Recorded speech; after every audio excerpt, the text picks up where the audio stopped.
Buenas tardes. Vamos a iniciar esta sesión dentro del ciclo Escenarios Geopolíticos en el 2021, en esta colaboración de S-Global y el capítulo español del Club de Roma. La sesión de esta tarde va a estar dedicada a los nuevos horizontes de Oriente Medio y hace un momento en las conversaciones previas a empezar la sesión en directo le comentaba a la directora de S-Global, a Cristina Manzano, que como saben es miembro también de la Junta Directiva del capítulo español del Club de Roma, cómo empezaron estas sesiones, y empezaron hace 8 años porque en la Junta Directiva se planteó el tema de que hiciéramos unas sesiones para ver cómo estaba evolucionando los cambios geopolíticos que se estaban produciendo. En aquellos momentos estábamos en plena emergencia del ISIS y las primeras sesiones fueron muy orientadas a los temas que en aquellos momentos estaban sacudiendo a la opinión pública. Desde entonces hemos hecho montones de sesiones, pero creo que el tema de Oriente Medio no lo vamos a agotar hoy, sino que vamos a tener que volver sobre él, porque desde que se escribió esta pequeña entradilla de cómo estaba la situación a lo que ha pasado en los últimos días, pues hemos visto que ese tablero de juego estratégico que ha sido siempre el Oriente Medio se sigue moviendo. Hoy incluso ustedes habrán visto que han aparecido noticias sobre la inestabilidad en Jordania, que parecía ser una especie de sitio tranquilo y un oasis, y ahora también hay la sensación de inestabilidad por todos los lados. Inestabilidad además que va a continuar, y va a continuar en la medida que estamos en un mundo lleno de incertidumbres, lleno de contradicciones, y donde las alianzas de ayer pueden ser cambiadas radicalmente. Estamos viendo que además hay otros actores que hasta ahora no habían aparecido, pero que el actor China va a tener una presencia cada vez más creciente en estos territorios y en otras latitudes. Nosotros tenemos pendiente hacer con un centro de estudios dentro de poco una sesión sobre lo que se ha dado en llamar la diplomacia de las vacunas, porque la COVID está poniendo patas arriba montones de situaciones de forma inesperada.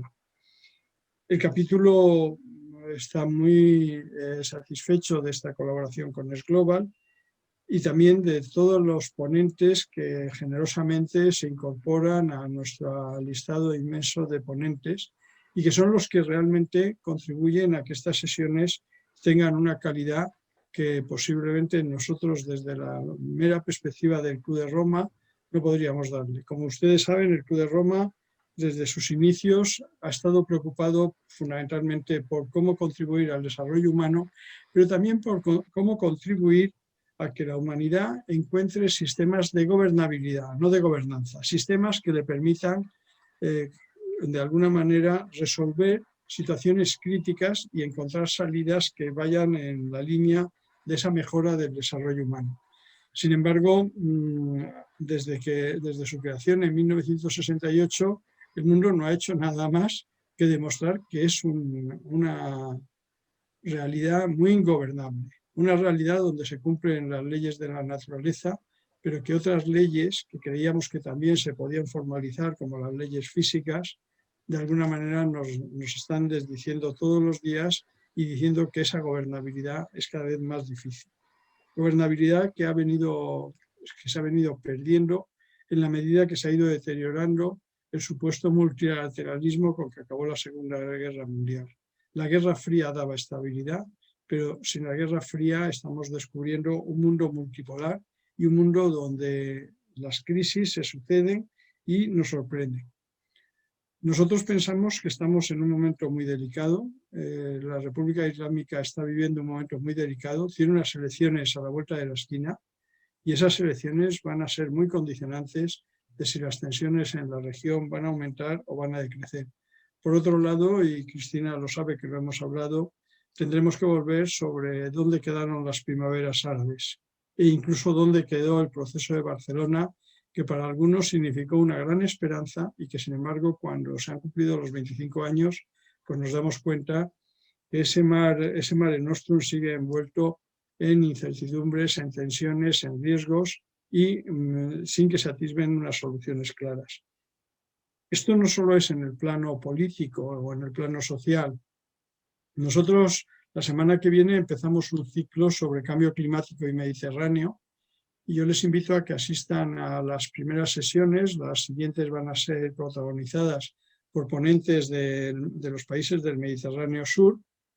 Y yo ayer, leyendo lo que había preparado la coordinadora del ciclo, la profesora Yassad, te dabas cuenta de la cantidad de riesgos que soporta este Mare Nostrum desde el punto de vista del cambio climático y que van a incidir directamente en las condiciones de vida y en la viabilidad de las soluciones que en este área geográfica tan sensible y tan querida por nosotros van a ocurrir. Pero yo me callo ya, no les consumo más tiempo. Quisiera que Lourdes Romero tome el relevo. Ellos saben mucho más que yo del Mediterráneo y del Oriente Medio y bueno, les deseo que sean claros, que lo pasen bien, que conversen entre ustedes y que algunos ignorantes como yo nos enseñen, porque yo en realidad creo que participo muy activamente en esta gestión de estos seminarios con el fin de ir mejorando mi cultura y no tener que recurrir a viejos libros del bachillerato que ya no servirían para nada porque las fronteras han cambiado, las situaciones han cambiado y yo ya soy demasiado viejo para este siglo XXI. Muchísimas gracias. Muchas gracias, José Manuel. Seguro que saben mucho más de lo que nos estás diciendo. Para mí, bueno, repito en estas moderaciones con el Club de Roma y la verdad es que muy contenta de volver a repetir y más con los tres ponentes que me acompañan. Seguramente en esta hora y media vamos a poder tocar y profundizar en todas esas cuestiones que José Manuel ha ido detallando, esos desafíos, esos retos, esa incertidumbre. Y para ello contamos pues, con los tres expertos, con Mariano Aguirre, que él es investigador de cuestiones internacionales, es asesor también del Instituto de Derechos Humanos de la Universidad de Deusto, con Itxaso Domínguez, ella es coordinadora del panel de Oriente Medio y Magreb en la Fundación Alternativas, y con Victoria Silva, ella es periodista y analista especializada en política y seguridad internacional en Oriente Medio. Bienvenidos a los tres. Y bueno, por contar un poco la dinámica de la sesión, voy a ir lanzando preguntas y para que los ponentes las vayan contestando y luego se abrirá el debate al público para tener como media hora más o menos para poder debatir. Las preguntas se pueden lanzar en preguntas y respuestas, que es una pestañita que está abajo, y yo ahí las iré recogiendo y después se las lanzaré, se las plantearé a los ponentes. No me entretengo más porque quiero que toquemos la mayor parte de todos esos temas que tenemos ahí pendientes, que están ahora mismo de actualidad y todas esas tendencias, esas incertidumbres que hablaba José Manuel. Y me gustaría empezar preguntándole a Mariano qué papel están jugando ahora mismo los actores tradicionales y si es posible una retirada política y militar de Estados Unidos ahora mismo de la región. Gracias, Lourdes, y muchas gracias por esta invitación al Club de Roma y a Es Global. Fundamentalmente, los actores internacionales o los actores tradicionales, refiriéndonos a ellos como Estados Unidos, la Unión Europea y podríamos poner en un tercer lugar a Naciones Unidas, yo creo que juegan un papel relativo y relativamente menor en este momento.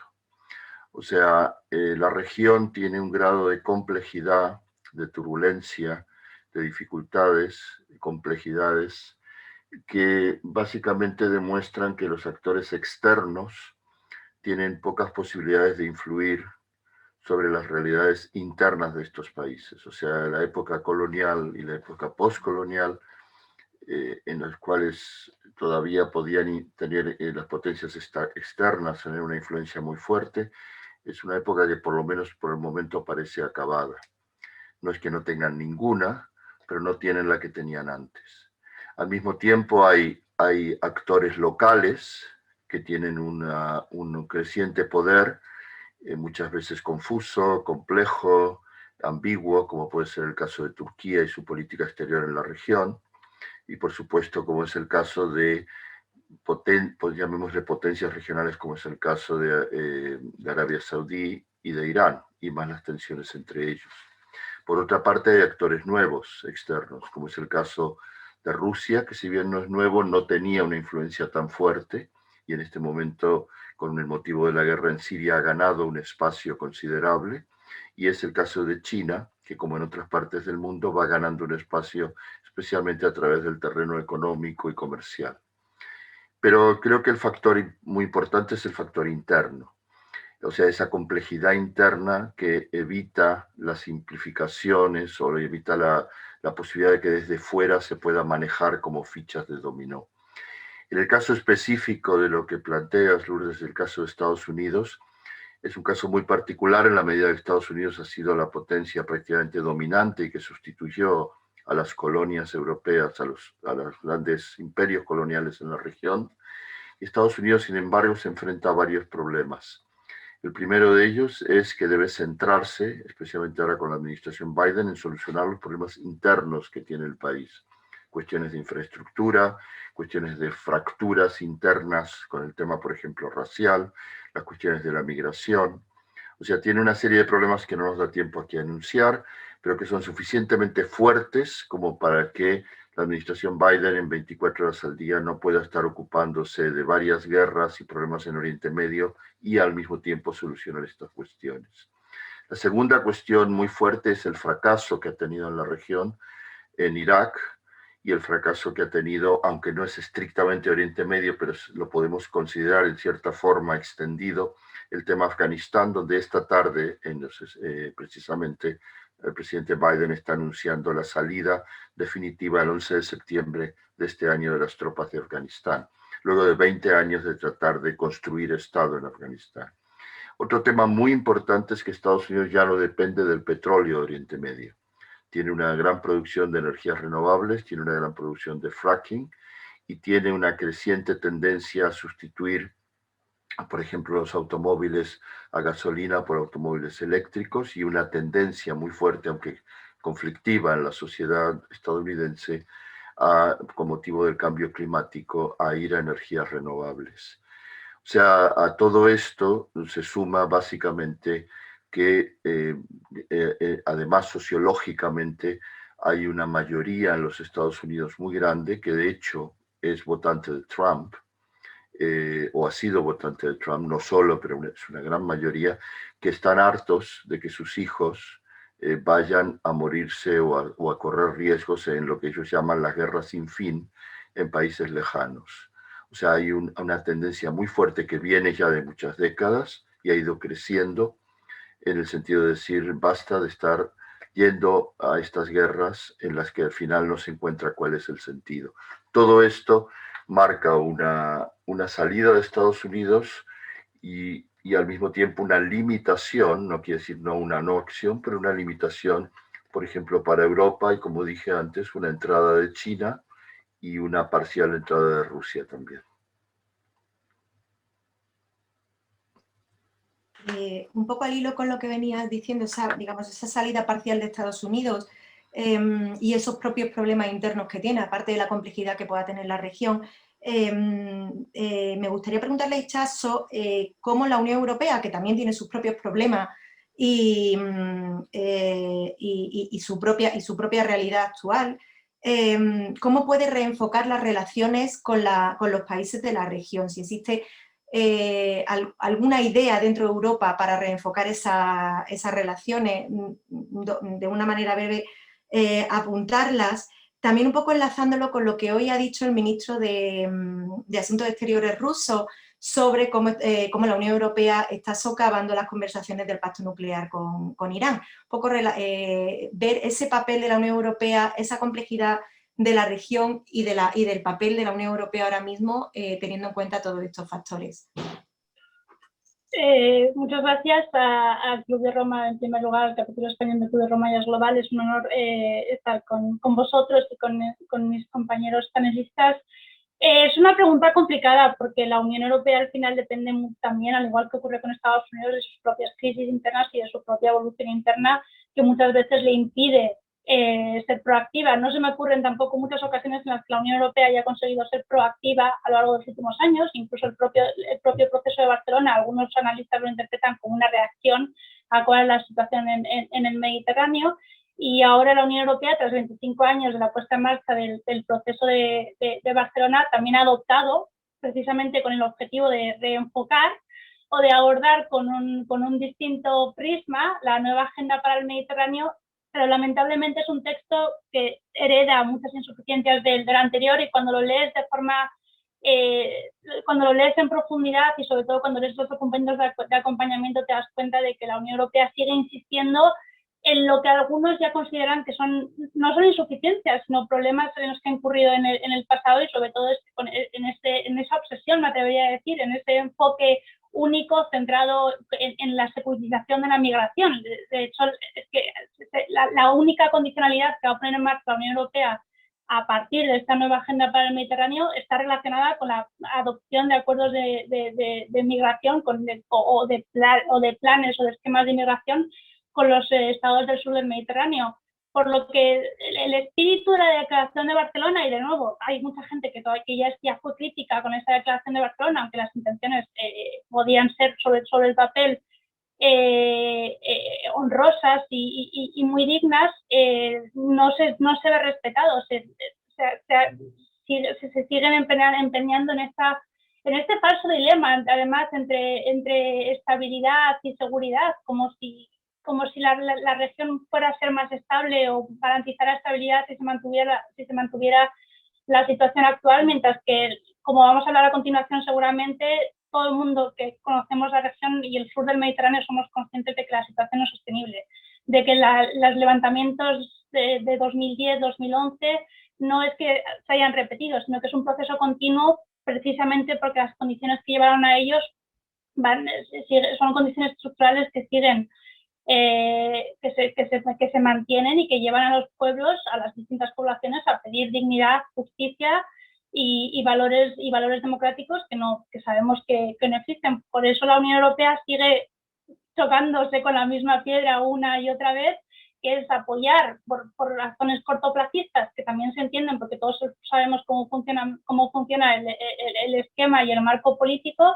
por apoyar de manera no explícita, pero sí implícita y sobre todo en la práctica, una serie de regímenes que, de nuevo, el problema no es solo que ahora violan derechos humanos y que son regímenes completamente autoritarios, sino que no garantizan la estabilidad en el futuro y que sí que garantizan posiblemente una inestabilidad futura en el medio y en el largo plazo, que además, cuando empecemos a añadir consecuencias como la no recuperación de la COVID en todos estos países que ya se están viendo enormemente afectados desde el punto de vista económico, desde el punto de vista social, los efectos del cambio climático, que ya hablaremos de ellos, que en estos países, que en el sur del Mediterráneo van a ser brutales, y todo esto se va añadiendo, y todo esto afecta de manera exponencial a las poblaciones del sur del Mediterráneo, y considerar que mantener este tipo de estructuras autoritarias nos va a ayudar a mantener una estabilidad, lo siento, creo que es ilusorio, y no sé si mis compañeros panelistas estarán de acuerdo conmigo.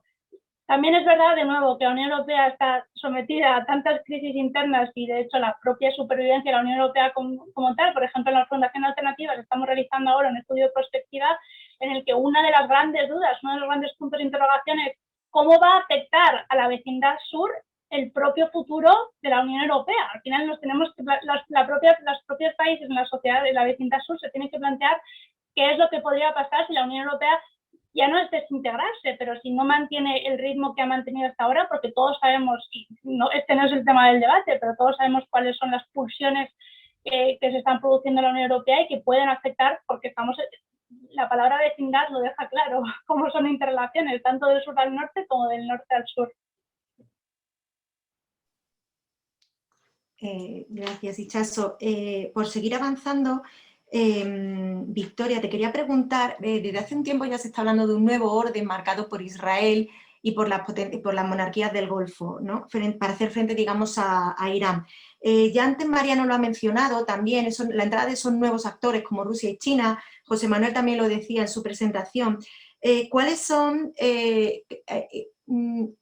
Mi pregunta está relacionada con, también se ha visto cómo las propias políticas exteriores de esos nuevos actores, de esos países como Arabia Saudí, y los intereses se van reflejando y se van trasladando a la propia región y tienen incidencia sobre la propia región. Entonces me gustaría que analizaras así brevemente cuáles son esos nuevos actores que entran, cuáles son los intereses y cómo estos pueden afectar a la región a corto plazo.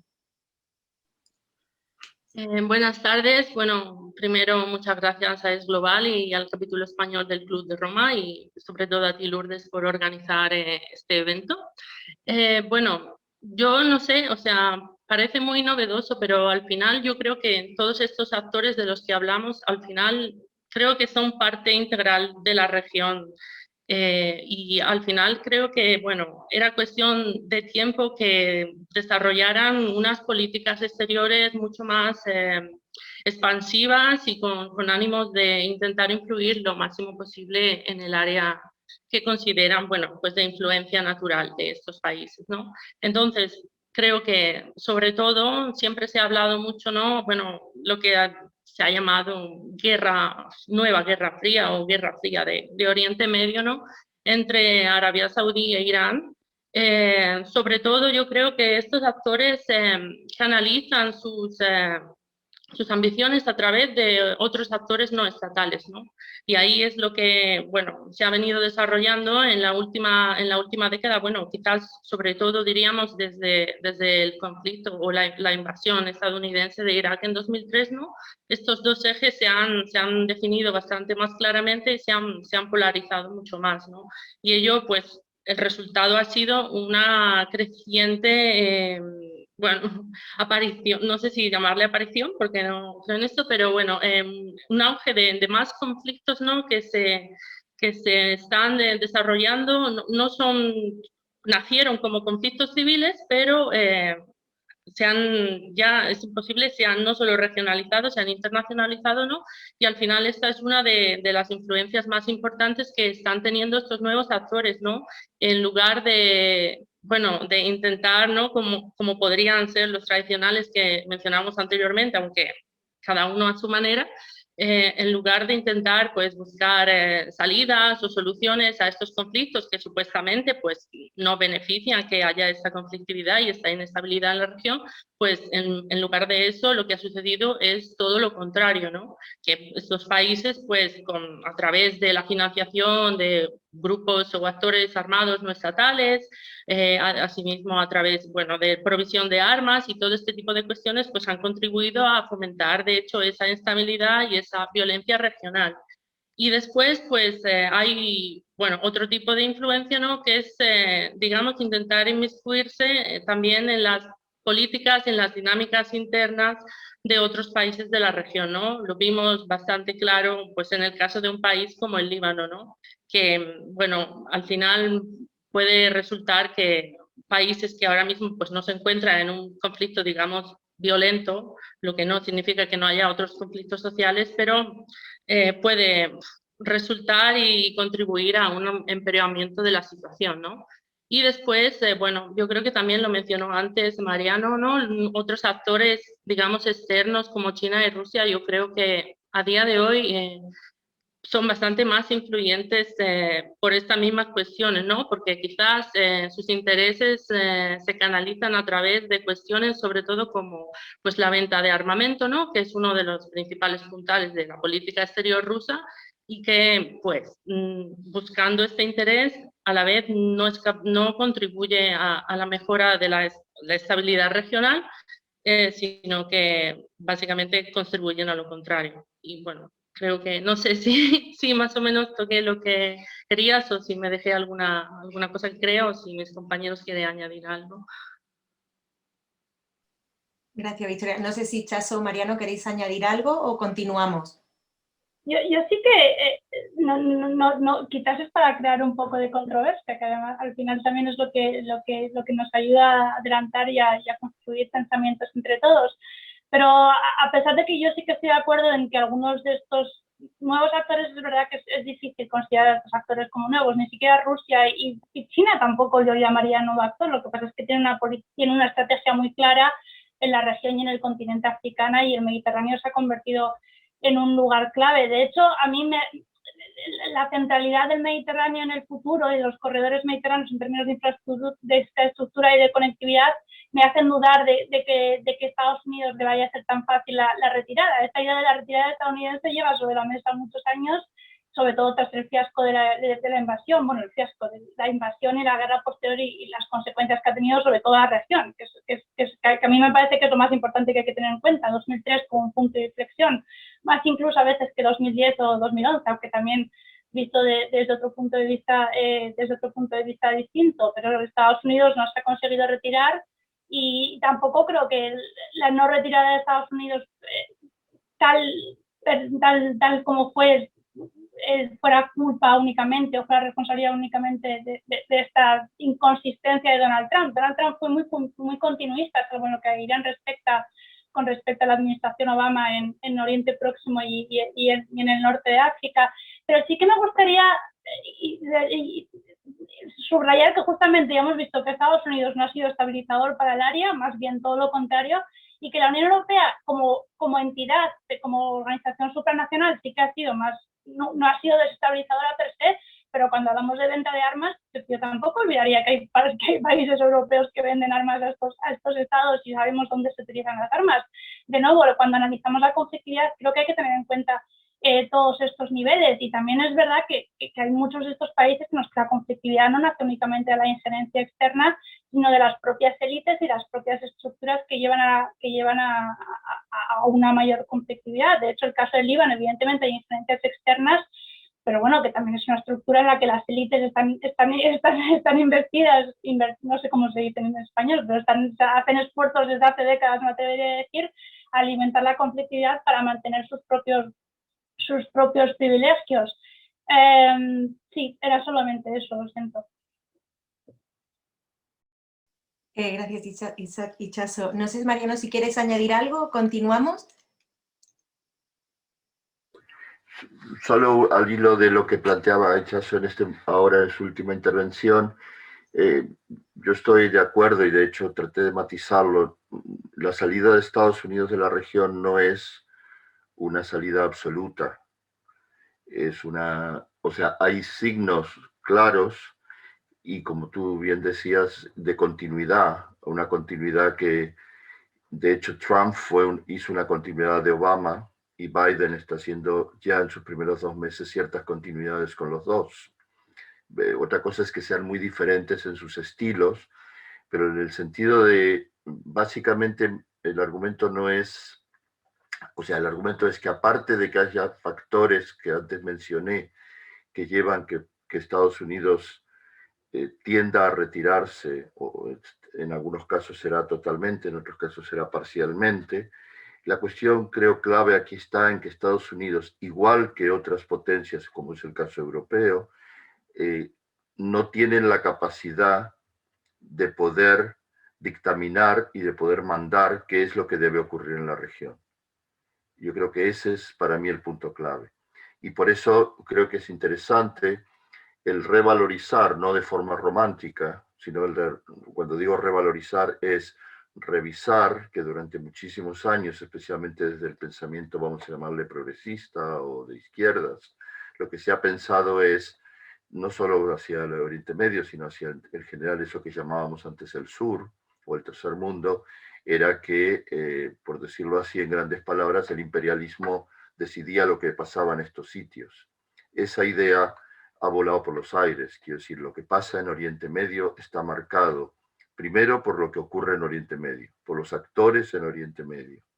Otra cosa es que establezcan alianzas, que haya influencias, que haya interacciones, que haya vínculos muy fuertes a través de las finanzas, a través del petróleo, a través de la venta de armas, que ya se mencionaba.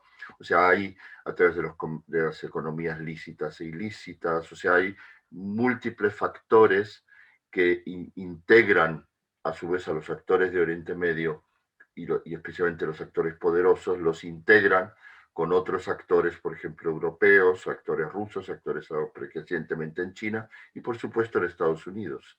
Por ejemplo, Arabia Saudí es un país que tiene una inversión en lobbies, en think tanks y de inversión de capital en los Estados Unidos inmensa.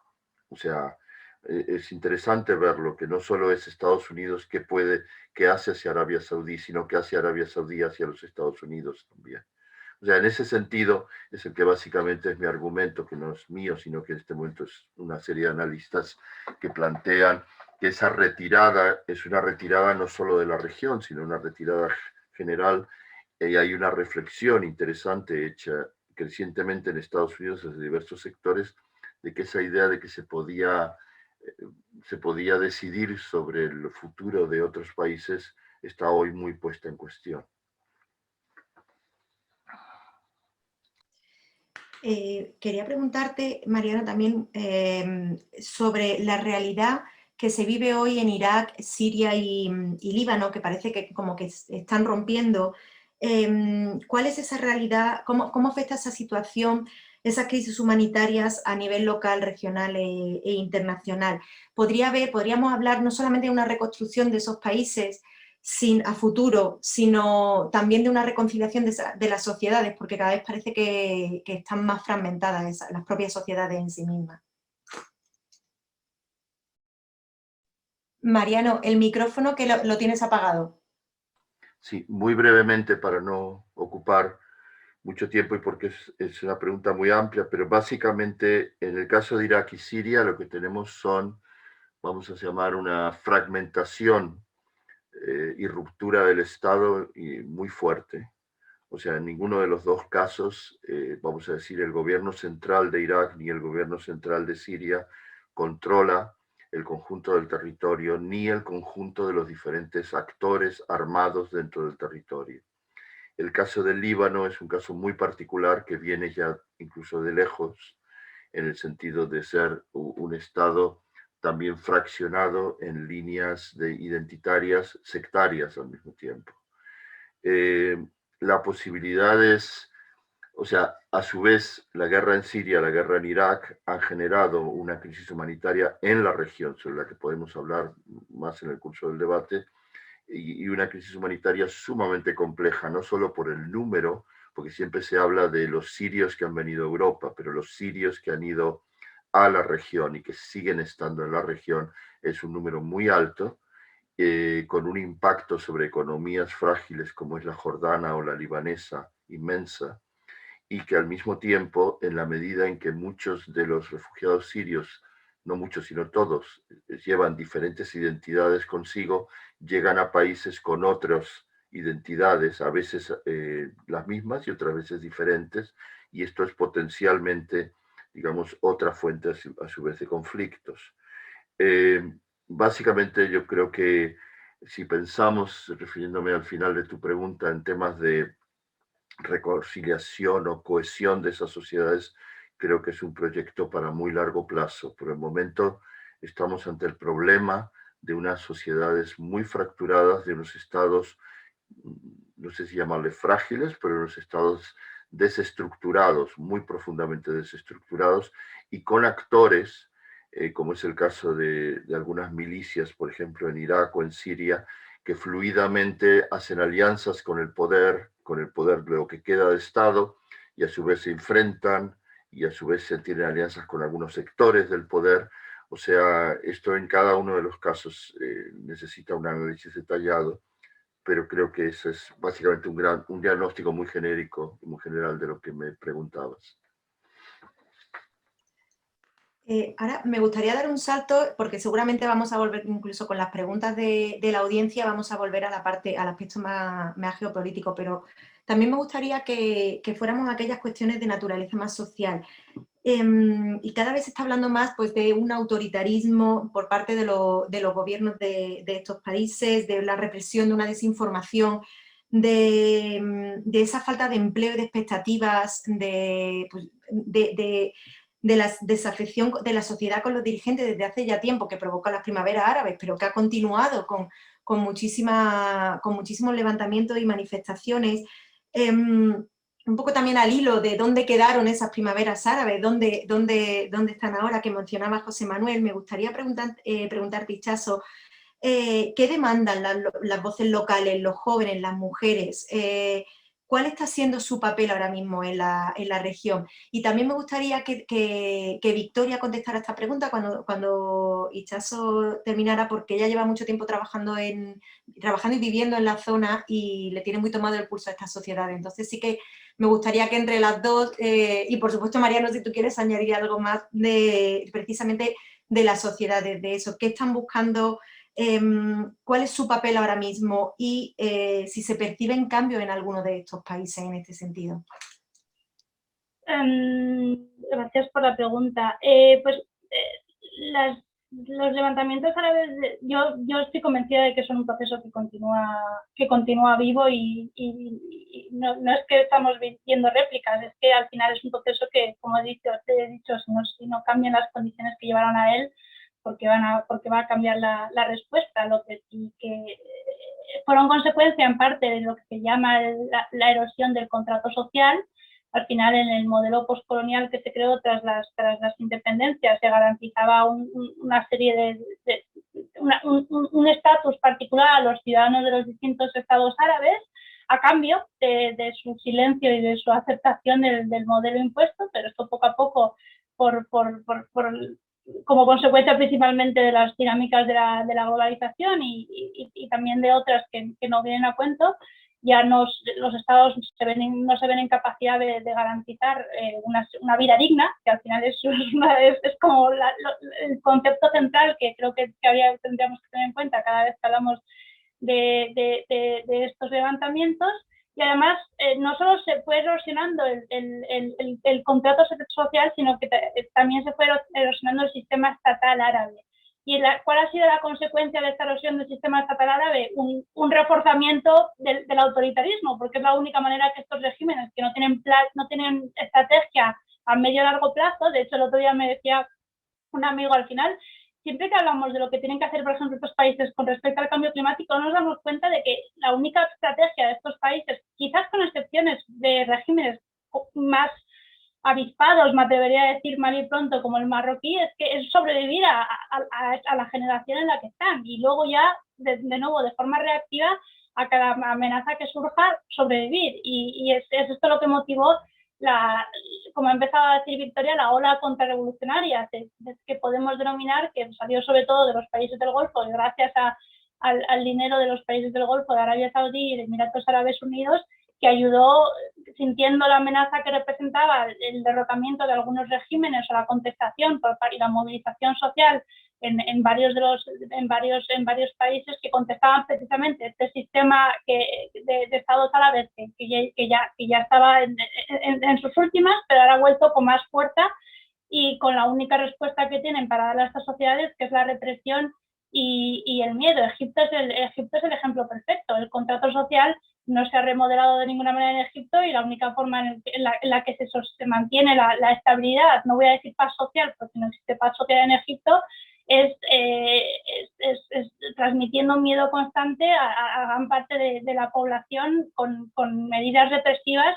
Se me ocurre la masacre de Rabaa de Huilla en agosto de 2013, ya fue un ejemplo bastante brutal por parte del régimen de qué es lo que os espera si os atrevéis a contestar cualquiera de nuestras premisas, pero la represión ha ido, eso fue solo lo que parecía una masacre de más de 1000 personas, que ya parecía un punto de inflexión y que no se podía superar, se ha visto superado con creces, desde el punto de vista práctico, con arrestaciones, con asesinatos, con torturas, pero también desde el punto de vista legal, con esta adopción de leyes en las que se equipara cualquier tipo de contestación a traición al país y a terrorismo, y de hecho las movilizaciones que hubo en 2019, que hubo en Egipto, las pocas personas que salieron a la calle en 2019, se da la casualidad de que la mayor parte no tomaron parte en las protestas de 2010-2011, porque la gente de 2010-2011 estaba totalmente atemorizada de lo que les había pasado a ellos y a sus compañeros, algunos en la cárcel,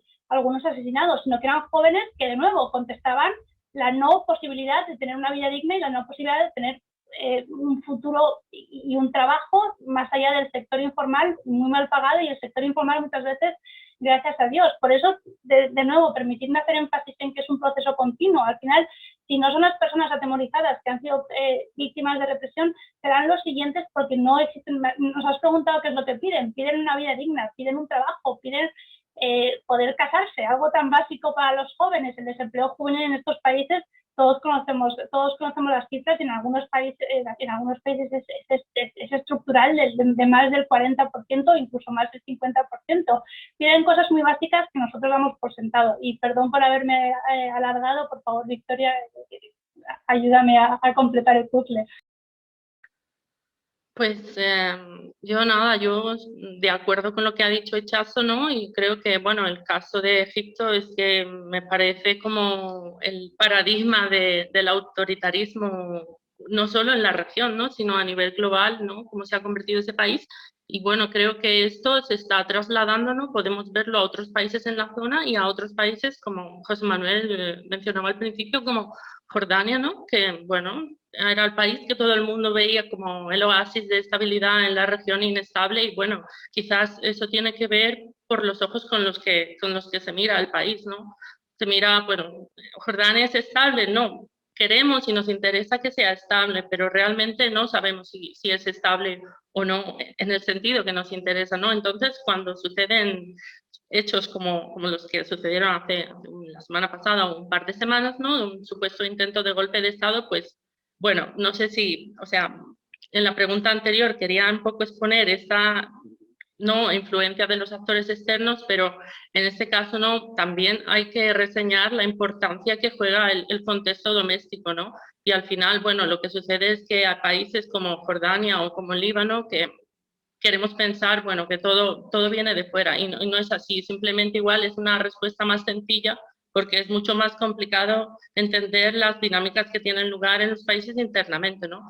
Y al final, bueno, un país como Jordania, ¿no? Que en 2010 o en 2011, pues realmente había una creciente más sociedad civil, la gente se organizaba, creía que tenían libertad de expresión, ¿no? Y creía que, bueno, podían expresarse en Internet libremente, había bastantes medios de comunicación online que realmente, bueno, tenían una visión alternativa y se podían permitir criticar ciertas políticas o cosas. Bueno, esto se ha completamente ido derrumbando a lo largo de los años, ¿no? Y bueno, y también bajo esa presión en la región que hay para hacer frente, ¿no? Pues a las amenazas que algunos quieren pintar, pues al final ha resultado, ¿no? en un, ¿cómo decirlo? Una represión pues que cada vez es más difícil de creer, ¿no? Para mí que, bueno, he pasado 5 años allí y la verdad es que lo he visto con mis propios ojos, ¿no? Esa degradación, cada vez más prohibiciones para los periodistas, es realmente difícil trabajar en Jordania. Si quieres informarte tienes que acudir a fuentes externas para saber lo que sucede, ¿no? Y bueno, al final, pues mucho, cada vez más, ¿no? Cada vez se utiliza más esta legislación que mencionaba Itxaso, ¿no? Legislación contra el crimen online o legislación contra el terrorismo para encarcelar o juzgar a personas que el único crimen que han cometido pues era decir lo que pensaban y a veces ni siquiera eso, incluso menos, ¿no? Entonces yo creo, bueno, al final eso también creo que es posible, ¿no? Porque al final estamos hablando de países con gobiernos autoritarios que, bueno, como el control, ¿no? de los medios de coerción pues permite que se puedan llevar a cabo estas políticas. No lo sé, por ejemplo, quizás en el caso del Líbano, probablemente el hecho de que las élites políticas estén más fragmentadas igual no permite que simplemente tan profundo. Bueno, Itxaso no sé si piensa lo mismo, pero bueno, no sé si me he explicado muy bien. Quería decir que al final el hecho de un gobierno muy autoritario y muy fuerte que controla pues el ejército y los servicios de inteligencia, al final es que la sociedad civil tiene muy pocos espacios para poder manifestarse, ¿no? Y yo creo que, bueno, en el caso que conozco mejor, aunque la gente intente, ahora mismo hay muchísimos canales cerrados, ¿no? Pero bueno, yo creo que hay que seguir apoyando a la sociedad civil porque al final yo creo que es el actor que tiene en sus manos tiene la solución de decidir cómo quiere que sea el destino de su propia sociedad y de la propia gente de estos países. Me gustaría pasar al tema ahora de uno de los grandes retos es la degradación medioambiental. Se habla mucho de la falta de recursos, de agua, del hambre, de los efectos del cambio climático y me gustaría saber, Mariano, si podías analizar brevemente cuál es la situación actual y qué papel podrían jugar aquí las grandes potencias. Bueno, la región, como pasa en otras partes del mundo, la región tiene está, podríamos decir, seriamente afectada, o bien hoy en día, o potencialmente por los efectos del cambio climático y de la crisis ambiental en general. Hay algunos casos que son extremos, como es el caso de Yemen, donde las predicciones son que prácticamente es un país que se está quedando sin agua.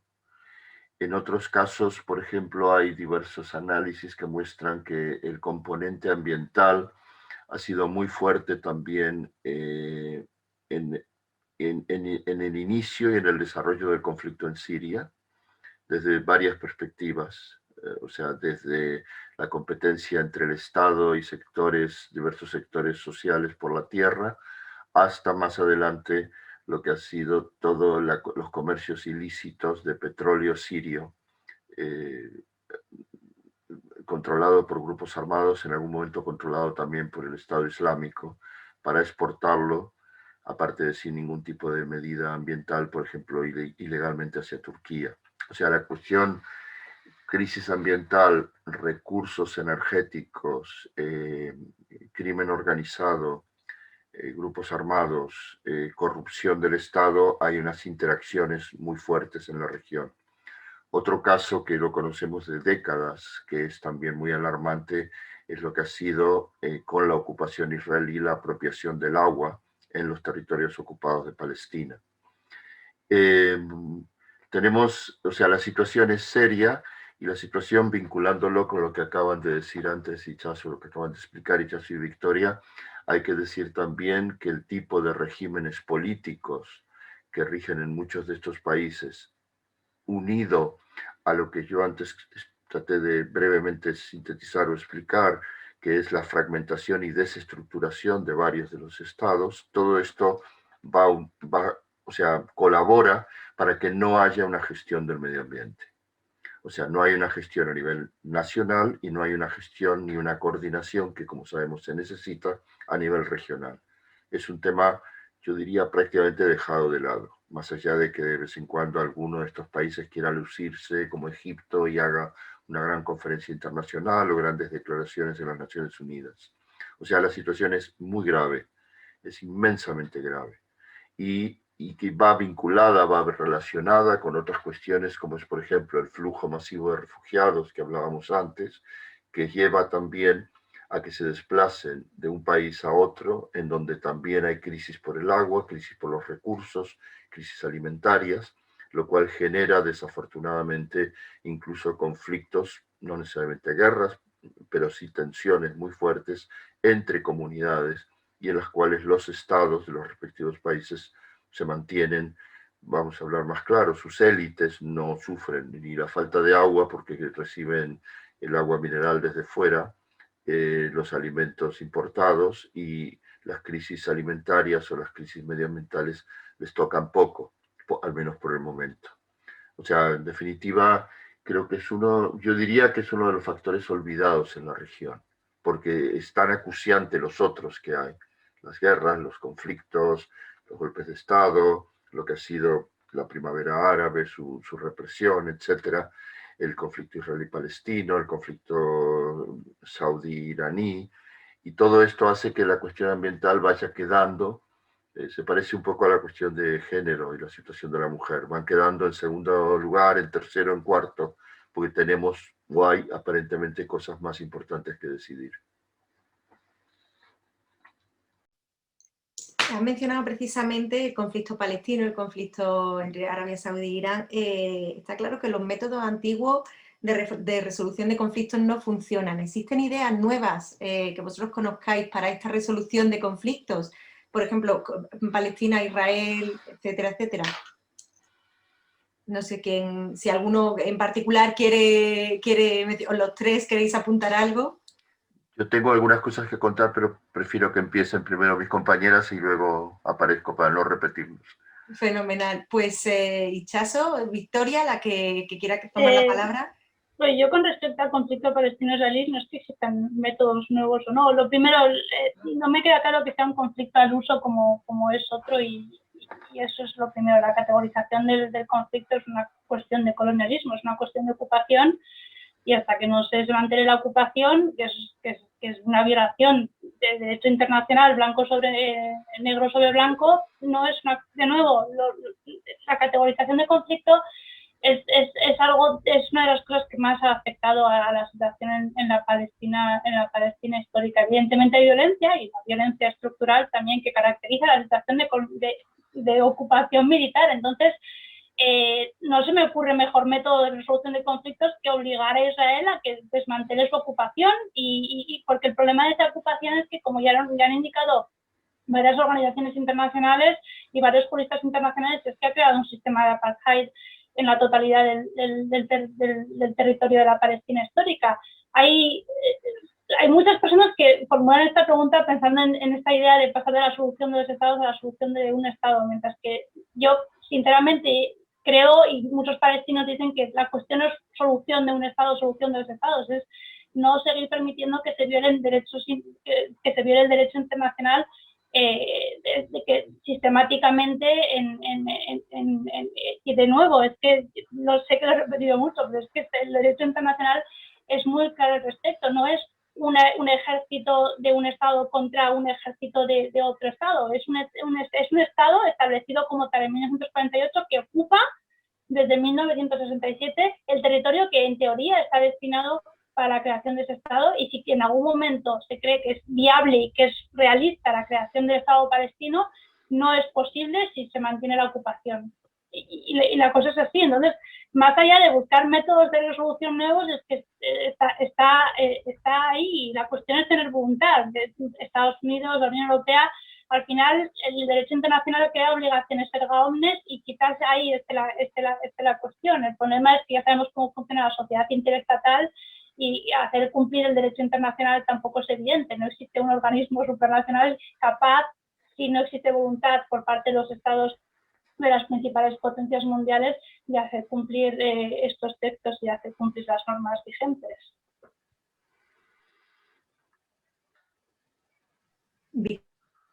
Victoria, ¿quieres apuntar algo? Pues yo tampoco veo grandes nuevas perspectivas, pero bueno, por mencionar lo que hablaba antes de la venta de armamento, ¿no? Y que Chazo apuntaba que obviamente no son solo Rusia o China los países que venden armas. Evidentemente, precisamente yo creo que, aunque no es la única manera de solucionar un conflicto, pero sí que es importante, creo, por lo menos a nivel de la Unión Europea, que, bueno, y a nivel de todos los países que decidieron dotarse de un tratado para el control del comercio de armas, pues no sé, que empiecen por lo menos a cumplirlo bien, y dejen de, no sé, de poner ciertas excusas o intentar justificar, ¿no?, lo que están haciendo, pues en base a no sé qué historia. Quiero decir, yo creo que no es una buena idea dedicarse a exportar armas y entrar en una carrera armamentística para ver quién vende más armas, ¿no? Países como Francia o Reino Unido, etcétera, y intentar competir, pues eso, contra otros países. No creo que la solución a la posible crisis económica o al crecimiento económico de Europa tenga que ser la vía armamentística la que tenga que determinarlo, ¿no? Entonces, por lo menos ser un poco serios con a quién se está vendiendo armas, ¿no? Y bueno, y que al final que esos embargos simbólicos que se han puesto, ¿no?, en países como Libia, o se le han interpuesto a Arabia Saudita, pues que, no sé, como dice Chazo, que pues cumpla la legislación internacional de la que ellos mismos decidieron dotarse, y que, bueno, parece que está ahí pues como de adorno. Pues Mariano, ya, si quieres... Sí, brevemente dos cosas. La primera es, en el tema Israel-Palestina, efectivamente, como antes explicó Chazo, hay un problema clave, que es la ocupación israelí, el no cumplimiento del derecho internacional, y yo lo mínimo que le podemos llamar es la complicidad internacional, primero de los Estados Unidos, y luego la complicidad pasiva por parte de Europa, en básicamente a través de décadas se ha ido fortaleciendo la capacidad de Israel. O sea, la ocupación israelí es militar, pero también es una ocupación a través de la de despojar a los palestinos de sus capacidades también de tener un Estado, de sus capacidades de ser una sociedad cohesionada, y al mismo tiempo Israel se ha fortalecido como una gran potencia tecnológica, industrial, militar de la región. Y esto lo ha hecho, por supuesto, con un gran esfuerzo de la sociedad israelí, pero lo ha hecho también con las enormes, inmensas ayudas internacionales. La salida es cada vez más complicada en la medida que lo que llaman, precisamente desde Israel, lo que llaman los hechos en el terreno, de facts on the ground, pues lo que van haciendo es, han creado una fragmentación del territorio ocupado de los palestinos, que volver atrás lo va a ser realmente muy difícil. O sea, hoy por hoy es difícil ver una solución a este problema, y quiero añadir a esto que hoy por hoy también, por ejemplo, la administración Biden le ha bajado claramente la prioridad, o sea, es continuista, podríamos decir, en el sentido de que Trump le dio un empujón fuerte a la ocupación israelí, y al mismo tiempo Biden ha decidido no ponerlo como una prioridad de su administración, básicamente para no perder tiempo o no quemarse con una situación que ya otros gobiernos, empezando por el de Obama, se han quemado. La segunda cuestión que quería mencionar es, más, digamos, ideas novedosas es muy difícil tener en la región, pero hay una que he visto recientemente que me parece de gran importancia, y es que la región necesita establecer, por difícil que sea, diálogos bilaterales y multilaterales con Irán. Quiero decir, la tendencia generalizada en la región, muy liderada por Israel y por los países del Golfo, especialmente, no todos, pero prácticamente todos, y por Arabia Saudí, es aislar a Irán, combatir a Irán. Se mueven entre el aislamos o vamos a la guerra con Irán. O sea, esa es la posición. Y sin embargo, una posición, ni siquiera digo pacifista, digo simplemente razonable para no ir a la guerra en la región o a guerras en la región, es comenzar por el punto de partida de que Irán es una potencia en la región y que se necesitan mantener y abrir canales de diálogo entre los israelíes, los iraníes, Arabia Saudí y los diferentes actores regionales.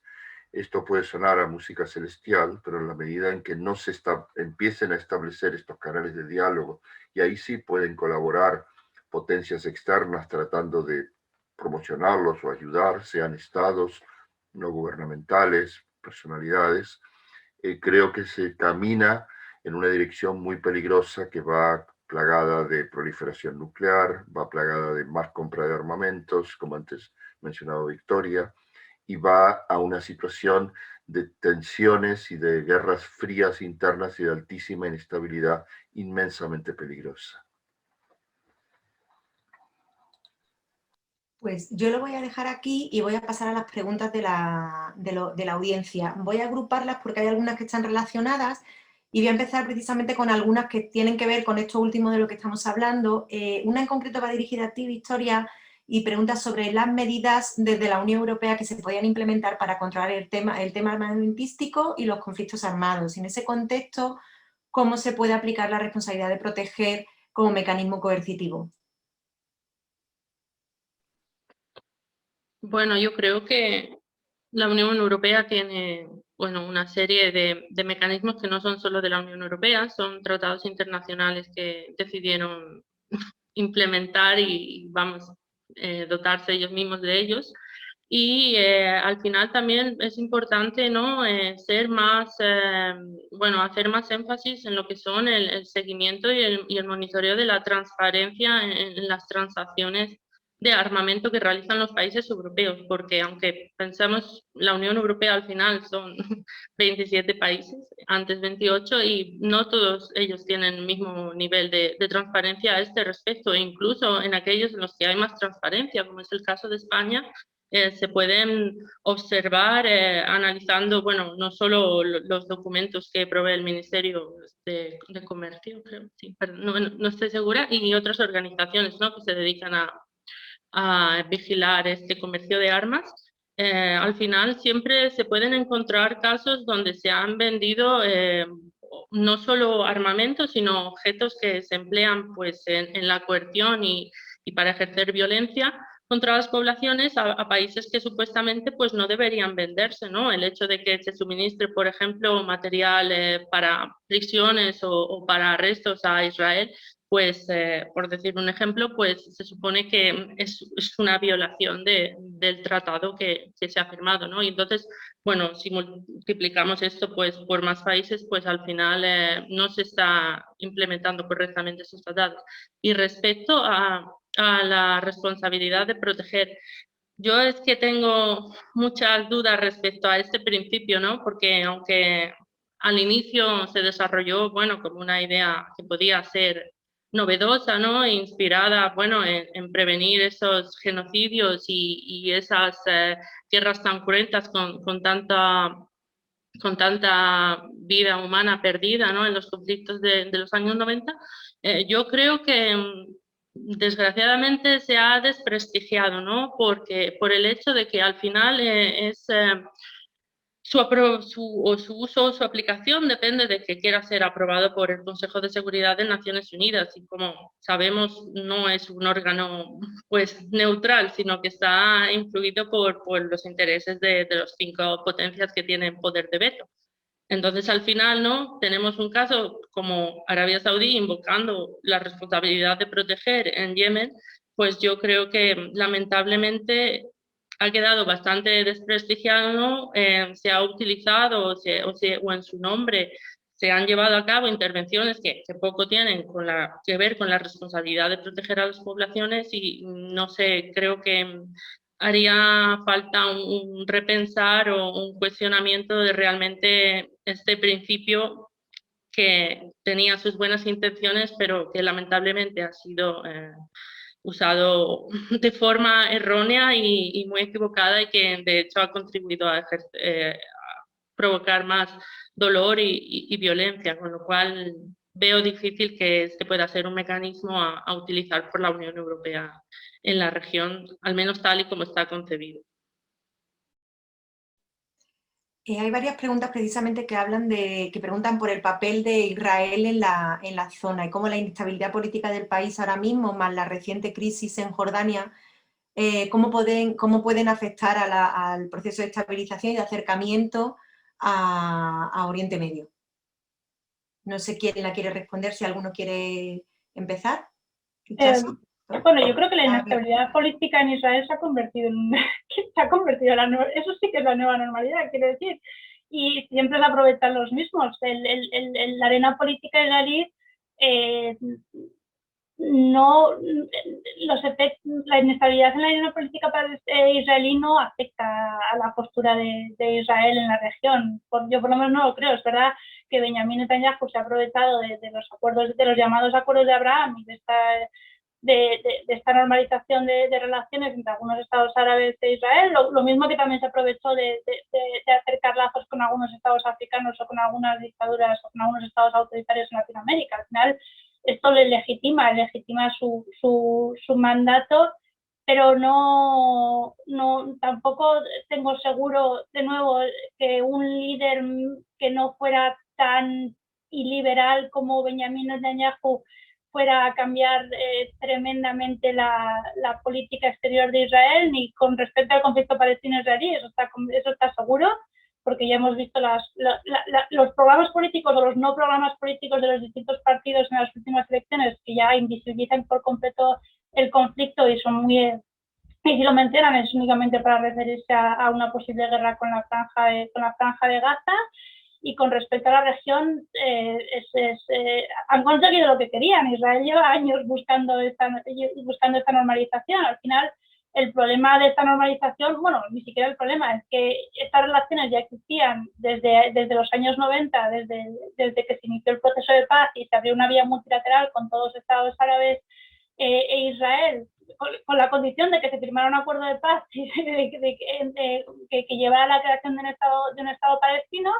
Los estados árabes que también estaban buscando, la gran mayoría, sobre todo los estados del Golfo, formalizar sus relaciones con Israel, las mantuvieron entre bambalinas, y al final la situación geopolítica o esta alineación contraria a Irán y otros factores les han legitimado para hacerlos. También hay que recordar que también entre los estados, no me atrevo a decir, creo que nadie tiene datos para deciros que entre los estados árabes, no entre las sociedades árabes, existe un cierto hastío con respecto al conflicto palestino-israelí, también se podría decir con respecto a Estados Unidos y con respecto a la Unión Europea. No es simplemente que se ha bajado en orden de prioridades, sino que ya como nadie cree que existe una forma de resolverlo, aunque como hemos dicho sí que hay una forma de resolverlo, evidentemente hay que poner esfuerzos. Y Israel lo que está haciendo es, como se ha visto a lo largo de estos últimos días con Irán, se ha envalentonado, lo mismo que se han envalentonado otros países árabes, incluso después de la llegada de Joe Biden a la administración, que había prometido mucho con respecto a este tipo de políticas más agresivas y asertivas en la región. Al final, por lo menos, y espero equivocarme, se ha quedado en agua de borrajas y se han creado una especie de alianza no formal que, como decía Mariano, no tiene ninguna intención de entrar en negociaciones con Irán, porque también esta demonización de Irán, esta recuperación de la idea del eje del mal, les ayuda y legitima sus actuaciones, tanto con respecto a sus propias poblaciones como con respecto al resto de la sociedad internacional. A mí me hace mucha gracia porque siempre que cuando se habla de Irán, de esta nueva guerra fría de la que hablaba Victoria, parece que Irán sigue siendo siempre el rogue state, como se dice en Estados Unidos, mientras que los estados del Golfo e Israel han demostrado que son también rogue states. No estoy intentando legitimar las actuaciones de Irán, pero han tenido un efecto desestabilizador brutal en la región a lo largo de los últimos años, y si no, que se lo pregunten a las sociedades árabes si les parece más peligroso Irán o les parece más peligroso Emiratos Árabes Unidos para su bienestar y para su seguridad futura. Yo creo que eso es una pregunta que nos tendríamos que plantear cuando analizamos las cosas desde Occidente y desde Europa. ¿Quién es el verdadero rogue state cuando hablamos de Oriente Próximo? Y yo creo que eso es una pregunta de verdad básica para pensar. O Israel, Emiratos Árabes Unidos, que no hemos hablado mucho de Emiratos Árabes Unidos, que a veces, y hay mucha gente que siempre dice que están entre bambalinas también, pero que a veces son mucho más peligrosos o mucho más asertivos que Arabia Saudí. Y nada, simplemente no sé si he contestado a la pregunta, pero Sí, no sé si alguno queréis añadir algo. Mariano, que has abierto el micrófono, si quieres añadir algo. No, está bien, estoy totalmente de acuerdo. Creo solo, quizás, que no, solo por mencionarlo, que no perdamos de vista, no sé si estará en alguna de las preguntas, que un tema muy crucial y muy importante que viene por delante es el intento que está haciendo la administración Biden de recuperar el acuerdo sobre el programa nuclear iraní, que fue un acuerdo que lo promocionó mucho la administración Obama, lo lideró prácticamente, y se firmó con varios países europeos, con la Unión Europea, con las Naciones Unidas, y era un programa básicamente orientado a tener control sobre el programa nuclear iraní para que fuera civil y no militar. Trump lo dinamitó con sanciones a Irán y retirando a Estados Unidos. Biden quiere que Estados Unidos vuelva a ese acuerdo, y es muy interesante y muy importante ver, en la línea de lo que acaba de explicar Ichazo, que ya Israel le ha dejado saber a Estados Unidos, incluso a alto nivel militar, que si Estados Unidos vuelve a recuperar este acuerdo, Israel está dispuesta a atacar Irán. No sé si lo haría o no, pero sí lo ha manifestado. Al mismo tiempo, hay sectores en Estados Unidos, el Partido Republicano en pleno, inclusive algunos demócratas, que están en contra de que se vuelva a recuperar ese acuerdo. Y a su vez Europa se encuentra en una posición muy complicada, porque las sanciones de Estados Unidos, aunque algunos gobiernos europeos intentaron, cuando Estados Unidos se retiró del acuerdo, intentaron mantenerlo, el problema es que las sanciones de Estados Unidos afectan a empresas europeas, y de esa manera Europa ha quedado, por decir así, la Europa política ha quedado atrapada entre los intereses de la Europa económica, los intereses de Estados Unidos, los intereses de mantenerse con Irán, donde también es un terreno fértil para negocios para Europa.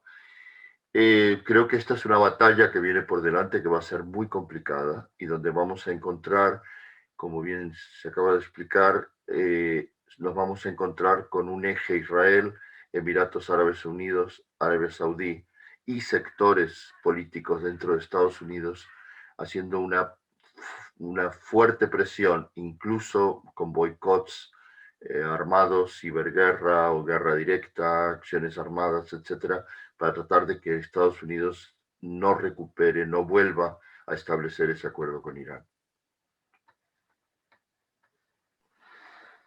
Gracias, Mariano. Hay una pregunta que tiene un poco que ver con lo que mencionabas precisamente antes de cómo Estados Unidos cada vez deja de necesitar más los hidrocarburos de Oriente Medio, cómo esto puede afectar a la región. Y en concreto lo que preguntan es si la posible presencia china puede suponer un factor de equilibrio en este sentido, ya que, pues digamos, esa necesidad estadounidense de recursos ya no se están retirando y ya no son los únicos que piden esos recursos de Oriente Medio.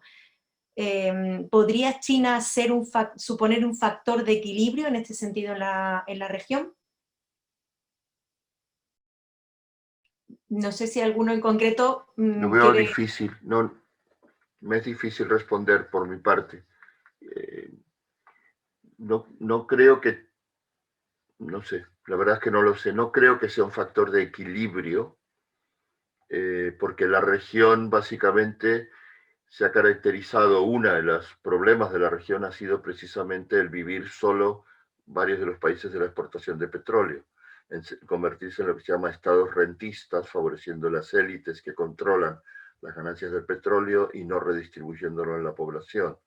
Si lo que China va a hacer es mantener con su demanda este modelo, y probablemente China, más allá de todo prejuicio, no tienen particular interés en ningún tipo de, vamos a decir, promoción o selección de tratar con gobiernos democráticos, pues me imagino que no sería un factor de estabilización, sino un factor de eternizar el modelo que ya existe. Pero no sé lo que piensan mis compañeras de debate.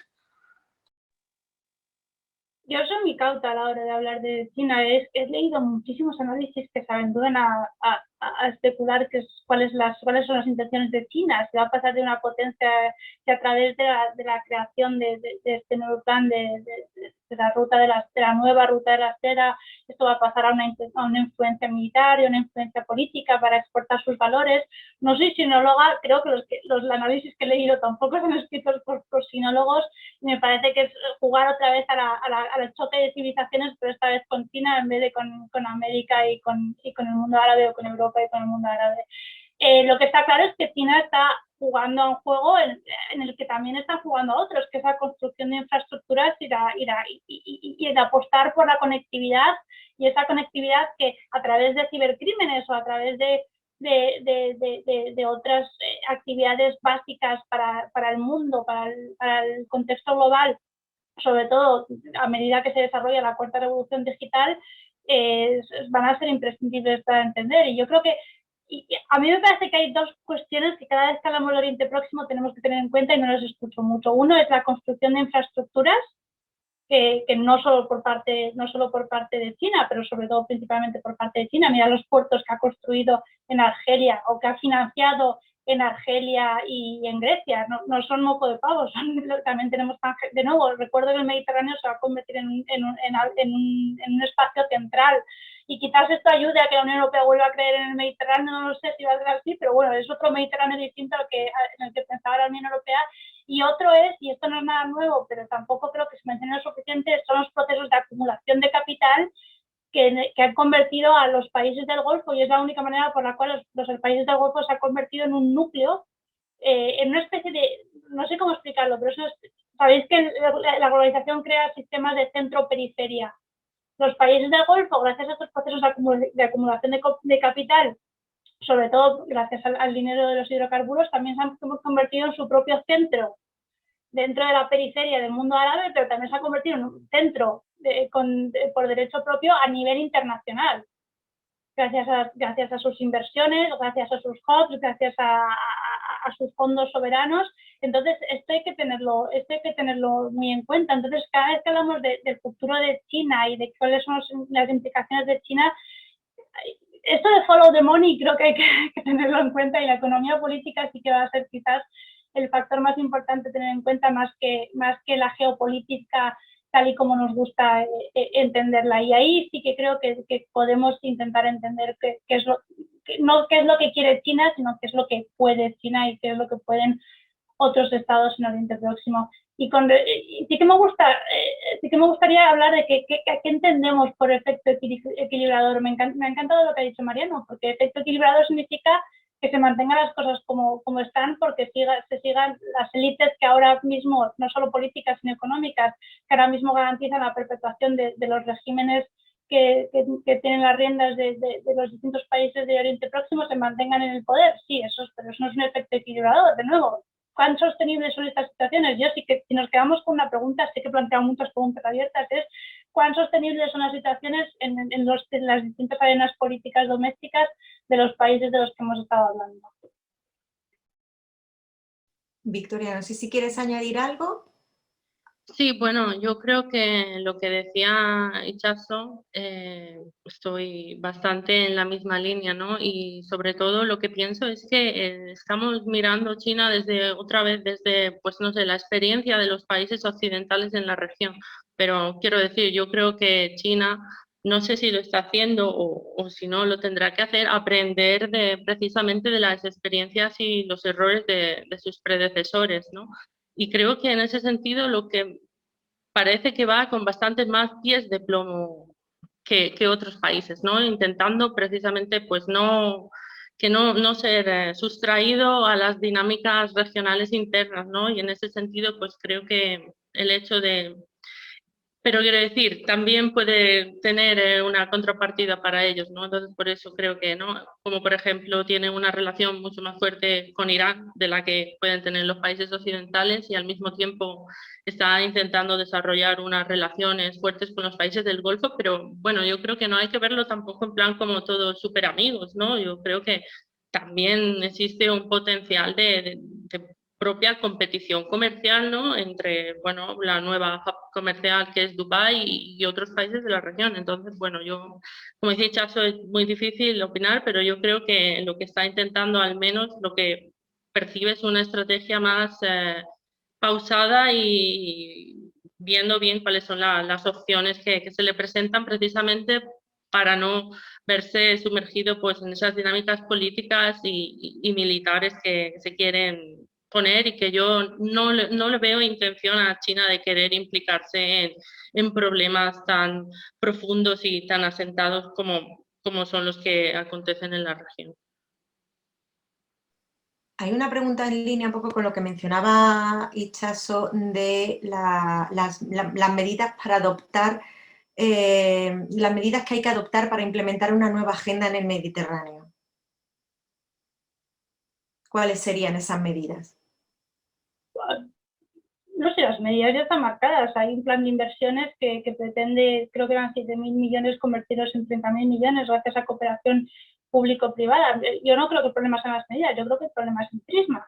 Y de nuevo, centrar una agenda para el Mediterráneo, una nueva agenda para el Mediterráneo en temas de migración, o apostar otra vez por este esquema que ya se ha demostrado fallido. Hay 1000 estudios y no creo que la Unión Europea los desconozca, que dicen que la cooperación al desarrollo no ayuda a frenar la migración, sino que muchas veces el efecto es completamente contrario. Cuanto mayor sea la clase media, mayores medios tienen para pagar o un visado o un cayuco para intentar llegar de forma ilegal. Entonces, tenemos tantos expertos en movilidad humana que nos dicen que las fórmulas que se están adoptando en la actualidad no son suficientes. Y de nuevo, el problema es que la Unión Europea ha vinculado, porque antes no lo hacía, pero en esa nueva agenda por el Mediterráneo ha vinculado directamente, o sea, ha correlacionado la política europea de vecindad con la política de migración. Es una fórmula para el desastre.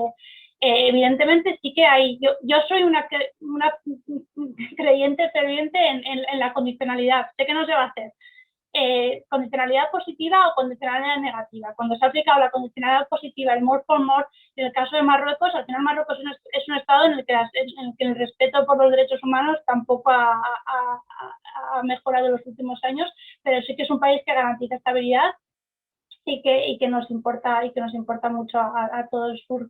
del Mediterráneo, mientras que a Túnez también le estamos ayudando, pero tampoco le estamos ayudando en menor medida si comparamos proporcionalmente que a Marruecos. Apoyo a la sociedad civil, está todo escrito.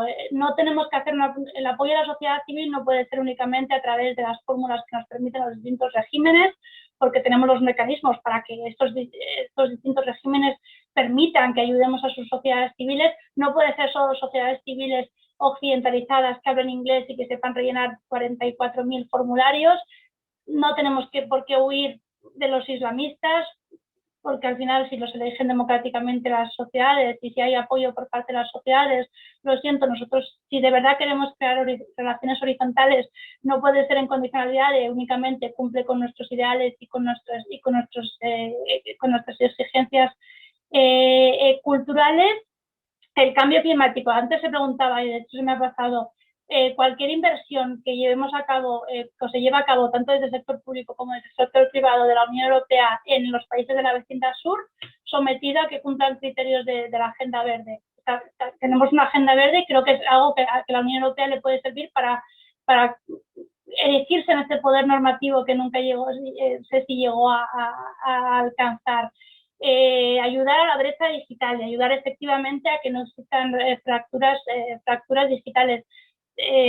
Porque eso va a condicionar también el futuro de estas sociedades y puede ayudar en términos de capital humano y de atajar el desempleo juvenil. De nuevo, las inversiones de las empresas de la Unión Europea, por ejemplo, en este concepto nuevo que está muy de moda cuando se habla de la vecindad sur, del nearshoring, que es como el offshoring, pero más cercano, por simplificarlo, que tampoco sea únicamente para buscar mano de obra barata, sino que se contribuya al desarrollo humano de estos países. Que las empresas europeas paguen impuestos, algo tan básico como eso. Las empresas, ahora las que están en Marruecos, que están en zonas francas, no pagan impuestos ni contribuyen a los países. Que las empresas europeas o los proyectos europeos que se instalen en la Unión Europea también contribuyan al desarrollo local. Por ejemplo, en temas de cambio climático, de turismo, cuestiones más que también tenemos para algunos países europeos. Política industrial, por ejemplo, ayudar a que los países se doten de su propia política industrial y creen productos o produzcan productos de mayor valor añadido, de nuevo, íntimamente relacionados con la no búsqueda únicamente de mano de obra barata. Creo que está bastante claro porque existen muchos estudios al respecto, no porque yo lo diga, y ojalá poco a poco sean más que palabras lo que estoy indicando, porque de verdad si queremos contribuir no solo a la estabilidad, sino a esta idea de seguridad humana que también se ha desarrollado tanto desde el punto de vista académico, creo que existen los medios.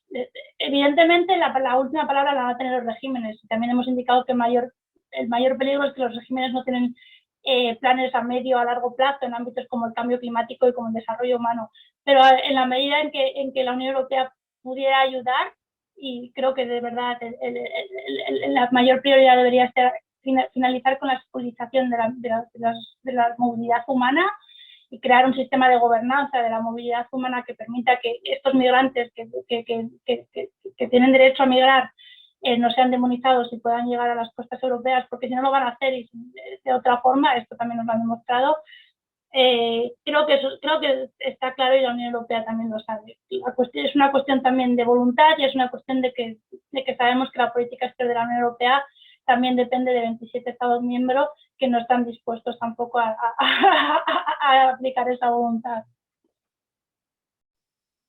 Gracias, Dichazo. Hay una pregunta en concreto que menciona que la incidencia de la COVID ha sido menor en Oriente Medio que en África del Norte y que esto ha podido darle, digamos, legitimidad a los regímenes autoritarios por la gestión que han hecho, ¿no?, de la crisis. La pregunta en concreto es ¿cuál es la fuerza de la oposición interna que generaron, digamos, las revueltas, las primaveras árabes? ¿Cuál es la posición respecto al COVID? ¿Tienen fuerza ahora mismo para poder enfrentarse a esos regímenes que han ganado legitimidad por la gestión que han hecho de la COVID? ¿Alguno quiere en particular? No, yo si queréis contesto, pero esto ha pasado en todo el mundo. Al final, una buena gestión o una gestión adecuada de la pandemia requiere una mayor intervención estatal, y creo que ninguno estamos en contra de eso. El peligro es, como tú lo has dicho, que al final en estados autoritarios es el régimen el que se legitima, tanto de cara al interior como de cara al exterior, porque ahora cualquier reforma que se le imponga a cualquiera de estos países, ellos van a tener la excusa de que no podemos implementar ningún tipo de reforma porque tenemos que concentrarnos en la recuperación post-COVID. Pero bueno, también la COVID paralizó las movilizaciones en países como Líbano y en países como Argelia, y en Argelia han vuelto a las calles los martes y los viernes. El Hirak está ahí y no se ha cansado de pedir lo que tenía que pedir. El Líbano también, lo que pasa es que la situación en el Líbano es mucho más complicada, pero en el Líbano las demandas sociales porque estas élites extractivas dejen de aprovecharse del país y dejen vivir al país y tener una cierta dignidad después del colapso económico, tampoco se han paralizado. En Egipto la represión es brutal, pero la insatisfacción también está aumentando. Las sociedades la COVID, como ha hecho en todos los países del mundo a nivel global, ha suspendido en algunos casos algunas dinámicas, pero también ha retomado, ha impulsado de manera exponencial otras dinámicas. Y creo que, teniendo en cuenta cuáles van a ser las consecuencias económicas de la COVID en algunos de estos países, la insatisfacción va a crecer y muy pocas excusas van a poder tener estos regímenes, que no son tampoco buenos gestores económicos, para legitimar su comportamiento delante de sus propias poblaciones. En el caso de Jordania, por ejemplo, también la COVID ha sido bastante, y creo que Victoria puede retomar, ha sido bastante fuerte, el impacto ha sido devastador, pero también las movilizaciones tampoco han parado y ha seguido habiendo movilizaciones a pesar de la represión.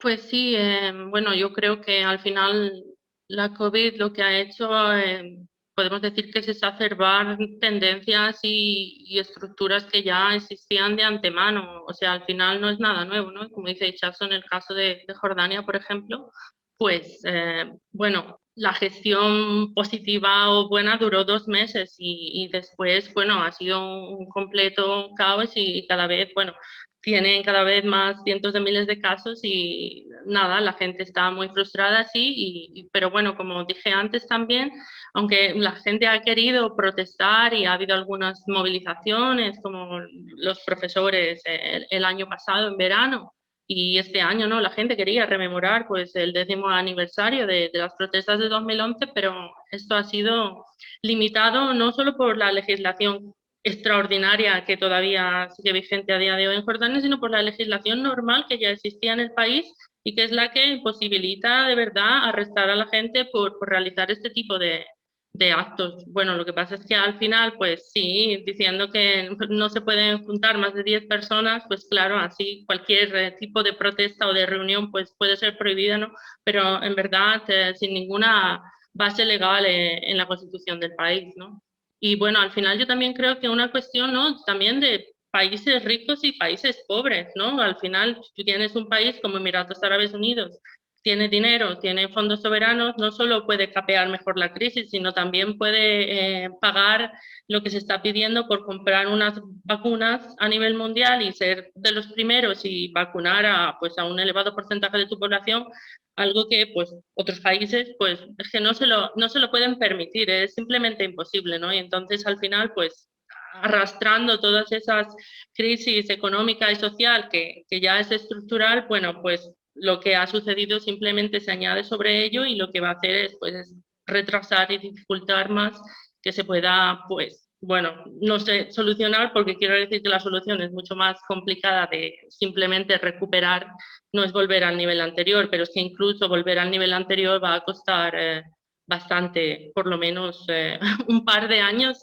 según dicen, bueno, los pronósticos, pero también dependiendo de realmente, pues eso, cómo avance también en estos países la vacunación y en ese caso, y también finalmente decir que hay otros países que, aunque parezca que la han gestionado bien, hay países que han mentido y siguen mintiendo en realmente el número de casos que tienen, ¿no? Y yo creo que, por ejemplo, que un país como Egipto tenga 4 veces menos casos que Jordania, teniendo 10 veces más población, pues evidentemente sí, no hay medios para conocer el número de personas que hay infectadas, ¿no? Y otros países, pues como Turquía, pues también durante algún tiempo han intentado ocultar, no solo de cara al exterior, sino de cara a las propias poblaciones para que no se enfaden más con ellos, como, no sé, si eso fuese flor de un día, ¿no? Al final es incapacidad de entender de dónde viene la frustración de la gente. Y muy rápidamente la última pregunta antes de cortar. Mariano, yo creo que la puedes responder tú porque va un poco en línea con lo que tú comentaste, que es si se pueden vislumbrar consecuencias con el descenso del consumo del petróleo. Bueno, digamos que en el largo plazo va a haber consecuencias en la medida en que si continúa la tendencia, y quiero subrayarlo esto, si continúa la tendencia a una sustitución digamos, del uso del petróleo por energías alternativas, evidentemente aquellos estados que, como explicamos antes, son estados rentistas que viven fundamentalmente de la exportación de petróleo, se va a ver afectados. Creo que es una tendencia de muy largo plazo, mejor dicho, es de medio y largo plazo, pero hasta que se vean afectadas, por ejemplo, las monarquías del Golfo, y se vean realmente afectadas por un descenso de ingresos, va a pasar bastante tiempo. Si podría haber consecuencias en el sentido de estabilidad política o desestabilización, en el sentido de que estas monarquías, por ejemplo, si hablamos de ellas, sean menos capaces de mantener a esa élite, a esas capas diversas que tiene la élite saudí, en la cual son capas y capas de gente, hablando claro, que no trabaja y que viven básicamente de las rentas del petróleo. Si eso va a ser, si ese modelo se va a poder mantener, probablemente en el muy largo plazo no. Ahora, dado que los niveles de ganancias son tan impresionantes, las posibilidades de poder seguir repartiendo el botín durante un tiempo son muy altas.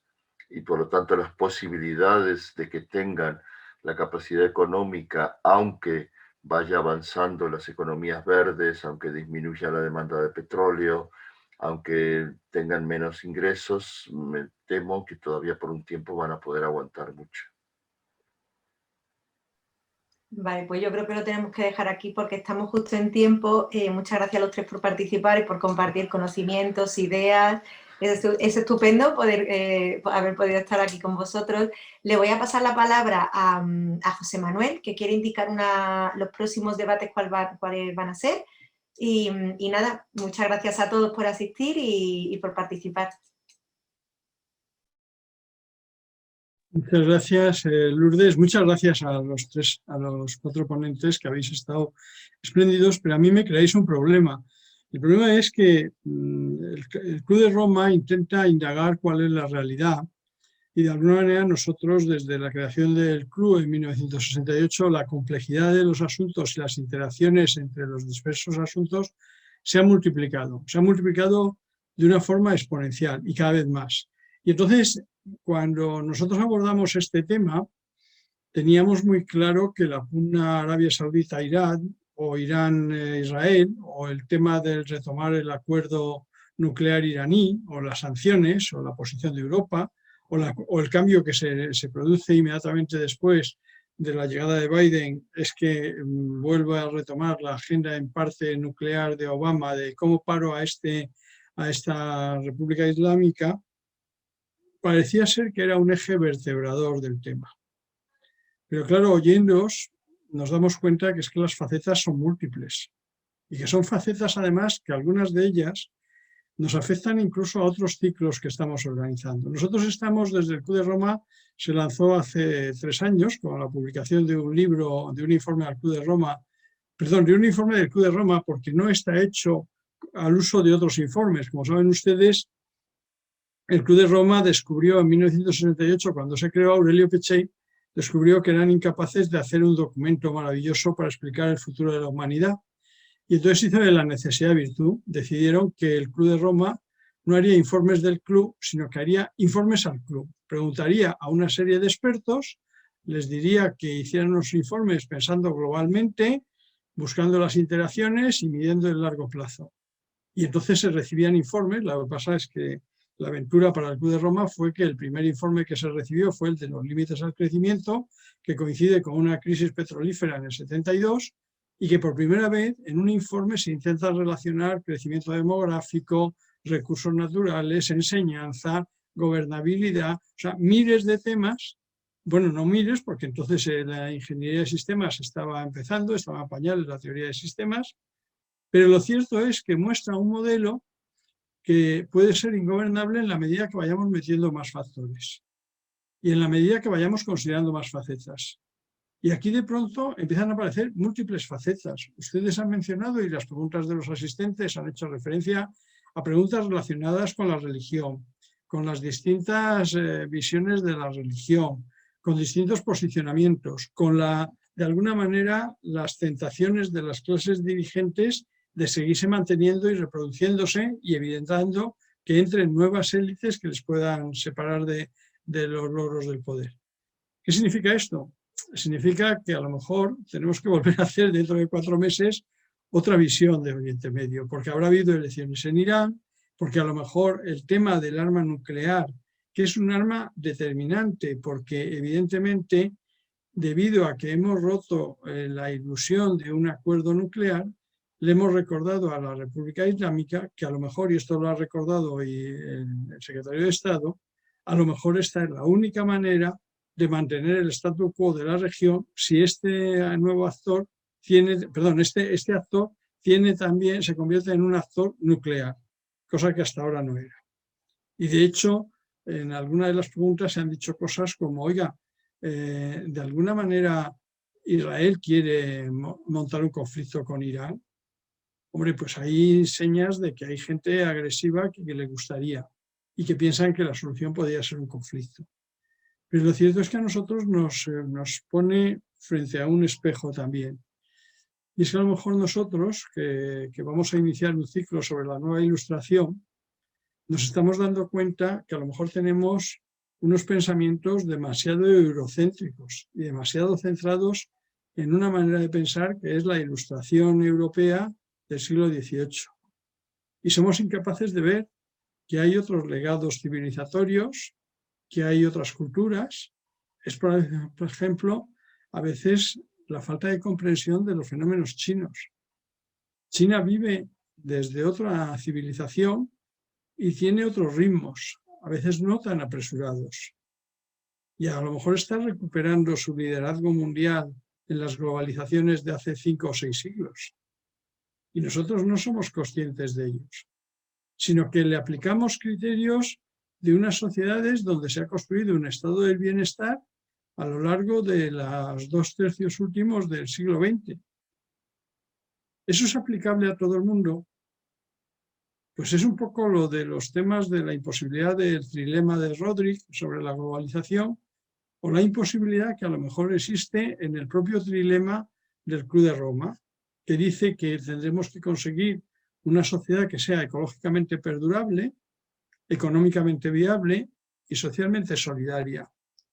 O es el trilema o el multidilema que tienen los objetivos de desarrollo sostenible. En el libro este que yo les citaba, que el Club de Roma se plantea la necesidad de una nueva ilustración, se está planteando que no podemos pensar solo en los términos del éxito individual, y Michael Sandel ha sacado un libro relativamente hace poco señalando eso, o sea, señalando que la tiranía del mérito a lo mejor es una idea de triunfo del individualismo, pero no cuidando los bienes comunes o no buscando unos horizontes vitales para el resto de los no exitosos. Y eso nos lleva a plantearnos que a lo mejor nosotros tendríamos que hacer una reflexión y con una cierta humildad de que a lo mejor nuestra única óptica no sirve para entender los problemas. Y si no entendemos los problemas, es difícil que encontremos las soluciones.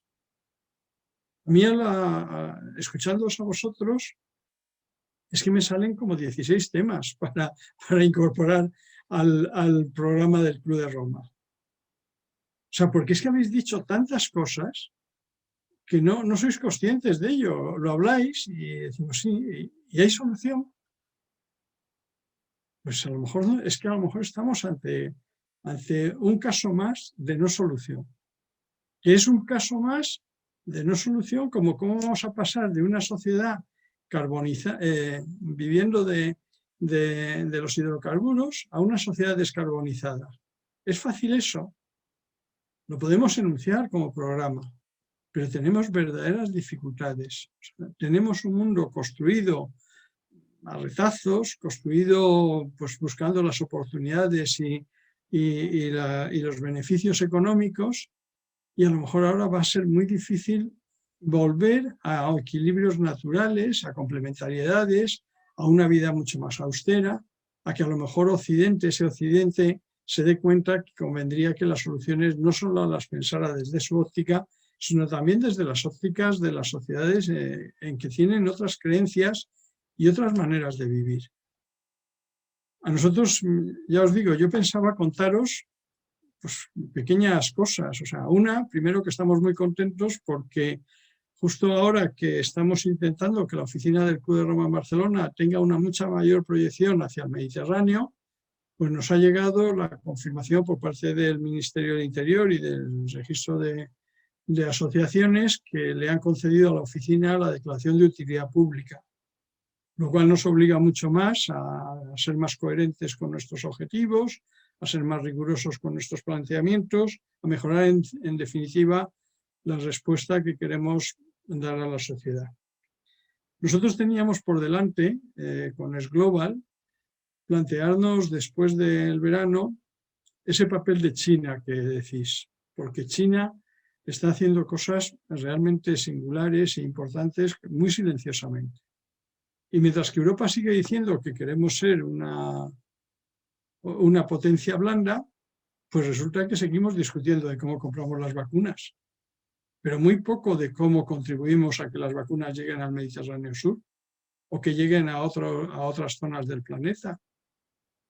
¿Y cómo podemos hablar de sociedades solidarias si creemos que la solidaridad solo se acaba en la comunidad local? ¿Nuestra globalización solo acaba en las fronteras que vigilamos y que no dejamos que haya migraciones? ¿Seguimos sin tener resuelto el problema de cómo nos relacionamos con nuestros vecinos? ¿Cómo mantenemos y nos preocupamos mucho de nuestros derechos de libertad de expresión, de nuestros derechos de intimidad? Y sin embargo somos incapaces de entender lo que a veces el Papa Francisco reclama continuamente, la dignidad y el derecho de las personas que quieren llegar a nuestras costas y que quieren establecerse con nosotros. Tendríamos que discutir, por lo tanto, sobre cómo se van a gestionar los bienes comunes en un mundo global. Y al mismo tiempo tenemos problemas muy serios en nuestras sociedades. No sabemos qué tipos de educación vamos a tener que dar a nuestros jóvenes. Ni siquiera qué educación tendríamos que tener las personas mayores para mantenernos en una sociedad que tiene cada vez temas más complejos y más novedosos y que está viviendo una disrupción y unas rupturas impresionantes como nunca se habían visto. No podemos trasladar los modelos de las economías industriales y postindustriales a una economía que a lo mejor se va a mover por economías de tipo JIC, de estas de hacer bolos. Entonces hacer bolos le viene bien a los cantantes cuando no había COVID, pero no le viene bien a los riders y no le viene bien a todos aquellos que caemos en una situación de precariedad y de no regulación. Y por otro lado, ¿qué regulaciones hay que hacer para abordar el mundo digital? O sea, tenemos miles de preguntas que hacernos y en este sentido nosotros quisiéramos invitarles a participar en los múltiples debates, que nos sugieran temas, porque yo creo que esta sociedad necesita hacerse muchas preguntas y nosotros necesitamos hacernos muchas preguntas para descubrir además que tenemos muy pocas respuestas y que tenemos que trabajar por este mundo nuevo que nos ha aparecido a través de la emergencia climática y a través también de la transición digital. Una transición digital que va a revolucionar todo, pero que va a hacer de nosotros a veces ciudadanos que no somos conscientes de si somos manejados o no manejados. En algunas de las sesiones que hemos tenido hemos visto la necesidad de ir a una nueva regulación de la digitalización y sobre todo a una nueva defensa de los derechos individuales, evitando que a nosotros, a través de nuestros datos que damos generosamente a grandes redes, de alguna manera nos condicionen. O viendo también algo que, por ejemplo, no habéis mencionado, yo creía que en algún momento, pero es que habéis mencionado tantos temas que porque os hayáis dejado media docena, no pasa nada. Pero yo creo que en las sociedades del Mediterráneo Sur y en el Oriente Medio, el hecho de las redes sociales y el hecho de que cada vez más jóvenes estén informándose a través de las redes sociales puede tener un efecto revolucionario que no conocemos y que puede mantener viva la llama de esas protestas que decís que reaparecen periódicamente y que a pesar del miedo, a pesar de la represión, a pesar de la situación tan inhumana que se da en algunos casos, sin embargo, las condiciones de vida son tan malas, las condiciones de vida son tan dispares de lo que ves a través de las redes sociales, que te va a obligar a una reflexión de si no tienes que luchar, por lo menos para empezar a tener una vida digna y una vida que sea asimilable a la vida que tú ves a través de las redes sociales en otras latitudes. Yo no me quisiera enrollar más, porque como me enrollo enseguida, esto Cristina lo sabe, que el presidente en las juntas directivas procura no darme la palabra para no distorsionar el orden del día, pero como yo sé que ella no se lo va a contar al presidente, me permito estas pequeñas charlas para justificarme que de alguna manera sí estoy muy preocupado por cuál va a ser el futuro inmediato que tenemos delante. Es un futuro que desde Europa todavía lo vemos pensando que somos esa potencia blanda, que somos el único sitio donde la dignidad y el estado del bienestar han florecido, donde todavía tenemos muchos gastos sociales, pero seguimos sin ser conscientes que cada vez pintamos menos en el mundo porque somos menos en un mundo cada vez más poblado y en un mundo que hace ya mucho tiempo que dejó de girar solo en el Atlántico y empieza a tener una preeminencia en mundos lejanos como son los mundos del Pacífico. Invitarles a muchas más sesiones, darles las gracias especialmente a nuestros maravillosos ponentes, decirles que seguramente tendremos que volveros a preguntar, a lo mejor dentro de 3 o 4 meses, que tendremos que volver a hablar. Habéis dicho algo muy importante porque, por ejemplo, cuando habéis hecho una referencia al proceso de Barcelona, yo tuve la suerte de participar en aquellos debates porque estábamos empezando en España con temas de sociedad de la información y empezamos a pensar en temas de sociedad de la información, de nuevos servicios y de conectividad con el Mediterráneo Sur, cuando no existían estas cosas tan maravillosas que ahora nos podemos conectar a cualquier hora y en cualquier situación. Y algunos tuvimos la esperanza de que a través del desarrollo económico podríamos lograr un desarrollo político que armonizara las dos orillas. Desgraciadamente, en muy breve plazo, descubrimos que había otros condicionantes que no valorábamos y que iban a frenar cómo podíamos aunar desarrollo social y desarrollo económico en las otras orillas. Y nada más. Mariano, Victoria, Isacho, Lourdes, Cristina, a Óscar también porque nos aguanta todas estas seminarios. Muchísimas gracias y nos vemos, pues yo creo que el día 10 de mayo, ¿no, Cristina?